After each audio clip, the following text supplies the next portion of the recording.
Hey guys, Adam Rose, Vice President and Senior Loan Officer of Western Ohio Mortgage here in Sydney, Ohio, and this is another episode of the Mortgage Guy podcast.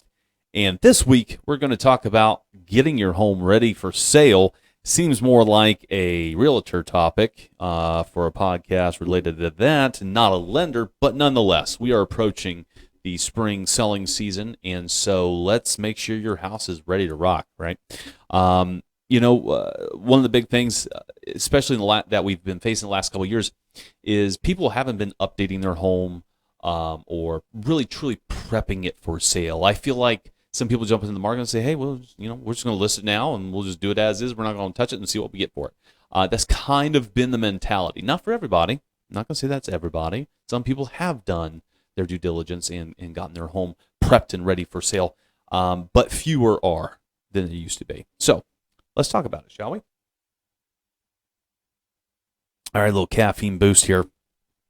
So first thing, repairs, right?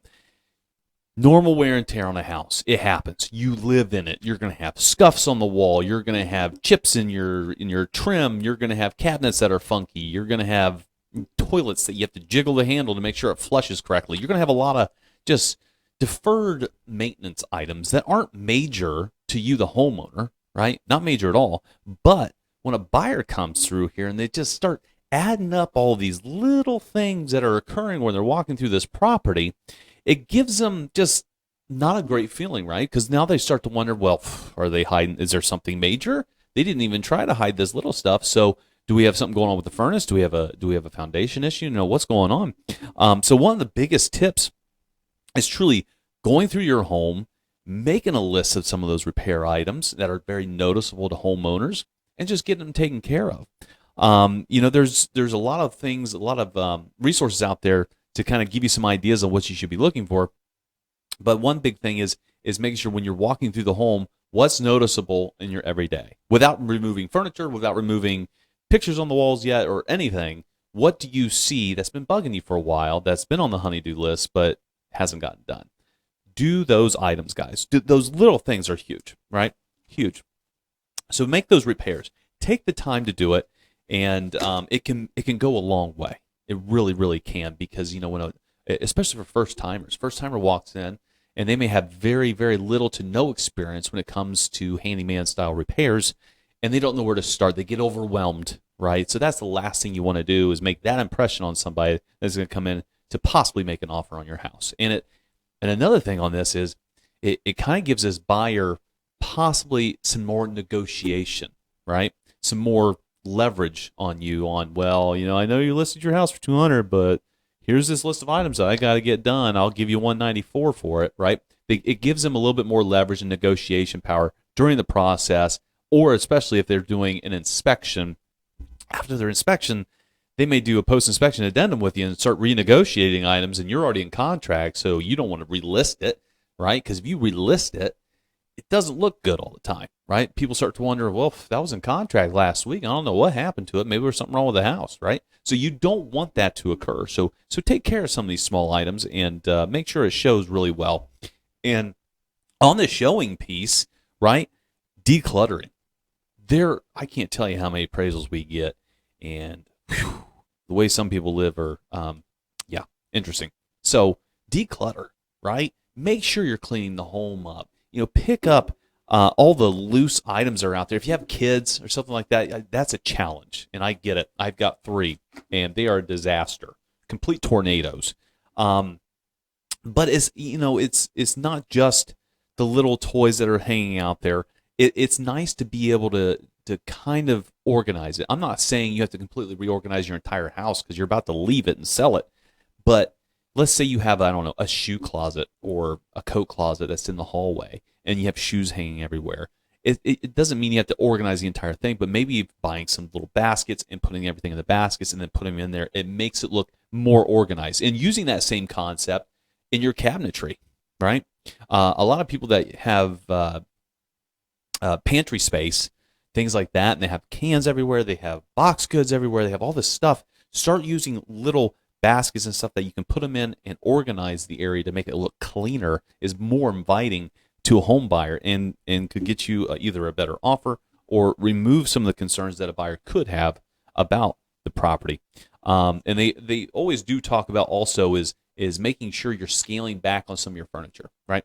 I think we've all been through, if you've ever shopped houses before, we've always walked through a house before that had just a ridiculous amount of furniture, right? Like they had 2 couches and a sofa and two recliners. And it's just too much for this space, right? It might have fitted.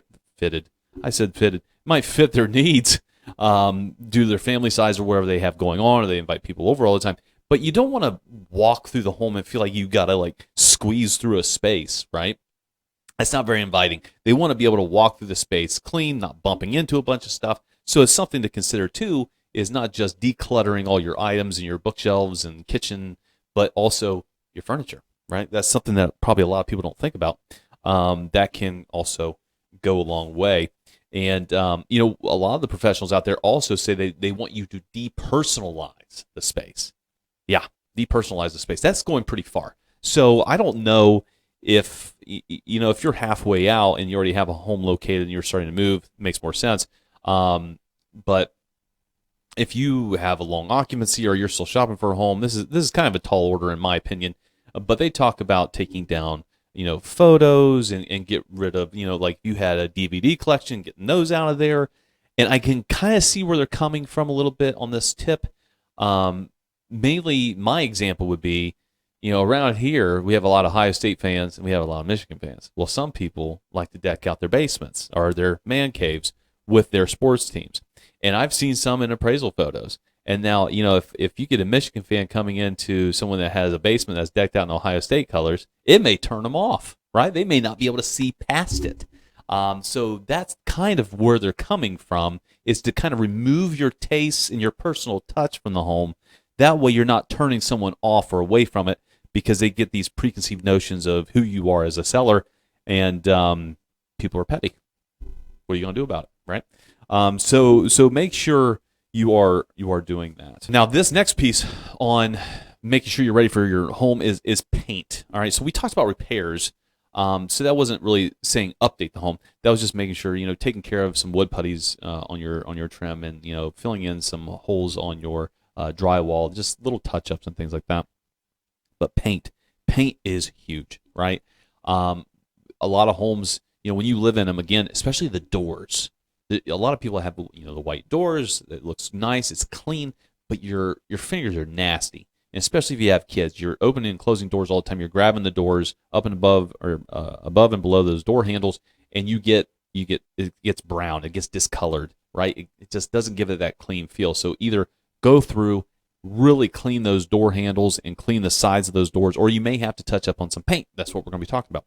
Paint is a very, very inexpensive way to give your house a completely refreshed look, almost a remodeled look, right? So if you have the ability to do that, highly recommend hit the main rooms, okay? I'm not saying go through all your bedrooms and paint everything uniform, but the kitchen, the living room, the hallways, brighten it up a little bit, right?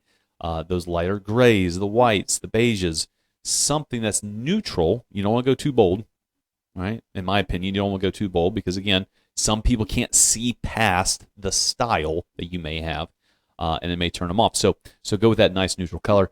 Again, grays are still in. A lot of people love that look with the white trim, but touch it up. If you have the ability to do so, highly recommend throwing a coat of paint into your living room, your kitchen, hallways, even your bathroom. But the bedrooms, again, I wouldn't go too crazy on. I don't think you get enough bang for your buck or for your time in this case. And then once this is all done, guys, you got to set the stage and make it feel like home. All right. So we've already decluttered. We've done repairs. We're painting. We're doing all this stuff. But once it's ready, you want to kind of feel it, make it feel homey, right? And one of the topics, and people always refer to, is fixer-upper, right? They always talk about it, Joanna Gaines, and how she makes it feel at home. Well, using some of her tips is, putting out some planters, putting out candles, small little books, stuff like that, coffee cups on the countertops, something to make it feel homey, almost like you're going through a professionally staged home. That's just a little tip that they have. Light. I almost said incense, like we're in the '60s or something, but everybody's got those candles and the all the fun stuff that they sell through Scentsy. Make it smell nice, right? Some people will throw cookies in the oven, right, to give it that home feel, that home smell, to make sure it's inviting when people walk into the house. And the last thing is keep it clean and consistent. So once you've done all this stuff, right, you're going to have showings at random. You're not going to be anticipating. You're not going to think, well, it'll be on the weekend. We're going to be busy. No, it could be at 1 o'clock on a Tuesday afternoon. You get a request for a showing from the real estate agent or however you have it set up, and they have to come through. So now you got to make a little bit of a plan, right? With kids, a lot more challenging.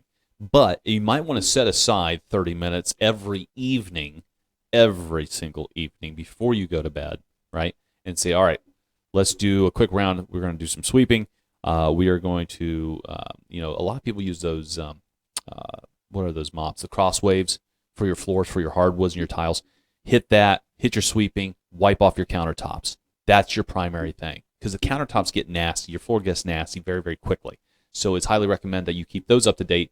Take you 30 minutes in the evening, and then first thing in the morning when you wake up, make the bed. The one thing that hardly any of us do, make the bed. That way, just in case you got a request for a showing while you're at work in the middle of the day, they can come see it on short notice, and your house looks like you prepped it specifically for that showing. All right. So just a couple of tips, guys. Again, it is March finally, and hopefully we get some nice warmer weather. And this is just a couple of things that you should start preparing yourself for if you plan on listing this spring and this summer.